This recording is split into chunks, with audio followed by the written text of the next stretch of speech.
अस्सलाम वालेकुम। मेहमान विद मेज़बान के साथ मैं हूं आपका मेज़बान मोहम्मद अवैस और आज हमारे मेहमान हैं साजिद सरदार जोया, जो कि एक सियासी शख्सियत है। इन्होंने अपने सियासी कैरियर में 3 दफ़ा इलेक्शन लड़ चुके हैं अब तक।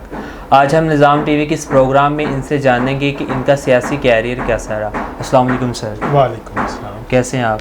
जी अल्लाह का शुक्र है। सर पहले तो आप अपना थोड़ा सा तारीफ़ करवाएँ कि आप कहाँ से बिलोंग करते हैं। और अब जी मेरा नाम साजिद सरदार जोया है। मैं PP 154 से PTI की तरफ से उनका टिकट होल्डर कैंडिडेट रहा हूँ सन 2013 में, और मेरा सियासी कैरियर का आगाज़ सन 2005 में हुआ। 2005 में मैंने बल्दियाती इलेक्शनों में आगाज़ किया और नाज़िम की सीट पर इलेक्ट हुआ। उसके बाद मैंने 2008 का इलेक्शन जो है वो कंटेस्ट किया। 2008 में क्योंकि PTI ने उस इलेक्शन का बाइकआउट किया था, तो मैंने वो आज़ाद हैसियत में इलेक्शन कंटेस्ट किया था। उस इलेक्शन के बाद मैंने 2013 में PTI की तरफ से उनका इलेक्टेड कैंडिडेट टिकट होल्डर के तौर पे वो इलेक्शन कंटेस्ट किया। आपने किस हलके से जो है ना अपने इलेक्शन में? जी ये हल्का ग्रीन टाउन टाउनशिप का था, PP 154। उसमें से ये पहली दफ़ा मैंने PTI की नुमाइंदगी जो है वो वहाँ से मेरी तरफ से ही हुई थी। तो आपने जो 2013 में पाकिस्तान तहरीक इंसाफ की तरफ से इलेक्शन लड़ा था, वो मरहला आपके लिए कैसा था, उसके बारे में बताइए।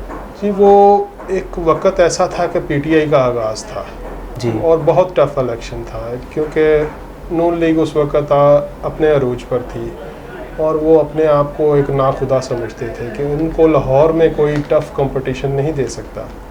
और खुदा का शुक्र है कि हमने अल्लाह ताला की मेहरबानी से उस इलेक्शन में ना सिर्फ उनको टफ़ एक कॉन्टेस्ट दिया था, बल्कि हमने वो इलेक्शन जीत लिया था। अगर उसमें मुदाखलत ना होती तो जो रिज़ल्ट था वो रात को हम 22,007 वोट लेकर जीते हुए थे। लेकिन जब सुबह RO का इलेक्शन, उसको इसीलिए कहा जाता है, जब RO के पास गए थे तो वो 26,000 पे थे, हम 22,000 पे थे।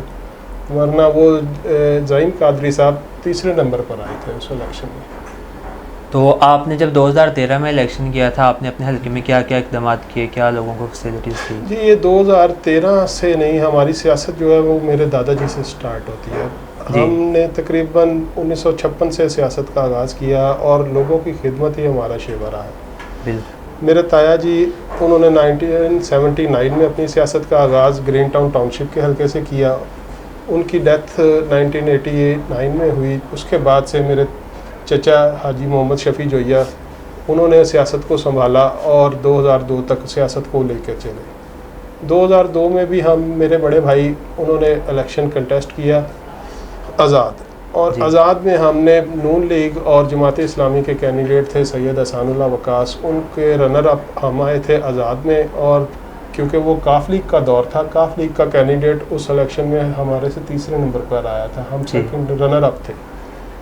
और इस तरह ये सिलसिला चला और हमने इस अरसे में ये है कि हमने बल्दियात में बेशबहा लोगों की खिदमत की।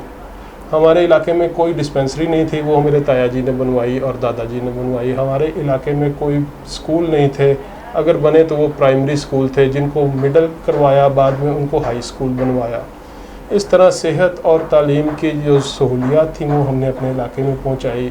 वहाँ पे सड़कों की हालत ऐसी थी कि गुजरा नहीं जा सकता था, वहाँ सड़कें बनवाई। उसके बाद वहाँ पे हमारी तरफ से जो भी हो सकता था, पार्क्स थे ग्रीन टाउन में, लेकिन ऐसे थे कि मैदान पड़े हुए थे, उनके ऊपर कोई घास तक ना थी। जी आज आप देख सकते हैं कि हम एक अरसे से अपने दादाजी के वक़्त से आज तक वहाँ पे मेहनत कर रहे हैं और उस इलाके की हालत हमने गुलबर्ग डिफेंस के बराबर कर दी है। तो ये हमारी जो है, हमने इसको खिदमत समझा है और लोगों की खिदमत की है। तो सर सियासत के हवाले से आपका फ्यूचर में क्या प्लान है? आप फ्यूचर में किस तरह? इंशाल्लाह हम PTI के साथ चल रहे हैं जी, और PTI के साथ ही रहेंगे। हमारा मुस्तकबिल में लाए अमल यही है कि पार्टी अगर हमें किसी जगह पर भी कोई ज़िम्मेदारी सौंपती है, कहीं भी इलेक्शन लड़ने के लिए हमें नॉमिनेट करती है, तो हम वो इलेक्शन भी कंटेस्ट करेंगे। अगर पार्टी हमें इस काबिल नहीं भी समझती तो जो पार्टी का कैंडिडेट होगा हम उसके साथ भरपूर साथ देंगे। जी तो नाजरीन, आपने सुना कि आज हमारे मेहमान जो थे उन्होंने अपने कैरियर में किस तरह मेहनत की उनके आबाओ अजदाद से लेकर आज तक वो जो है ना सियासत में ही नहीं बल्कि वो लोगों के लिए भी बहुत सारी जो है ना फैसिलिटीज़ जो है ना लोगों को प्रोवाइड कर रहे हैं। उम्मीद है कि आपको हमारा प्रोग्राम बहुत पसंद आया होगा। तो इस तरह का मज़ीद प्रोग्राम्स देखने के लिए हमारे साथ टच में रहिएगा। मिलते हैं नेक्स्ट एपिसोड में, तब तक के लिए अल्लाह हाफिज़। Rabia welfare hospital, department of gynae and peds, इलाज मुआवजा की जदीद सहूलियात। राबिया वेलफेयर हॉस्पिटल में सच्चा माँ बच्चा की बेहतरीन निगहदाश्त के लिए गायनी डिपार्टमेंट की बेहतरीन services, C section, normal delivery और तमाम गायनी ऑपरेशन। नॉर्मल डिलीवरी को यकीनी बनाने के लिए गायनाकोलॉजिस्ट की यकीनी मौजूदगी, बगैर दर्द के नॉर्मल डिलीवरी की सहूलत, बच्चे की पैदाइश के वक्त चाइल्ड स्पेशलिस्ट की यकीनी मौजूदगी, नौमौलूद बच्चों के लिए मुकम्मल नर्सरी और जदीद सहूलियात से आरास्ता, इंतहाई निगहदाश्त का यूनिट, दौरान हमल बेहतरीन निगहदाश्त और मुकम्मल चेकअप, बांझपन का इलाज, गायनी के प्रोफेसर से करवाने की सहूलत, नौमौलूद बच्चों की वैक्सीनेशन का मुकम्मल इंतजाम। राबिया वेलफेयर हॉस्पिटल, जो आपका एहसास करता है मोहब्बत से और खिदमत से। राबिया वेलफेयर हॉस्पिटल, महबूब रोड चौक, फारूकगंज, मिस्री शाह, लाहौर। कॉल 042 3760 7861।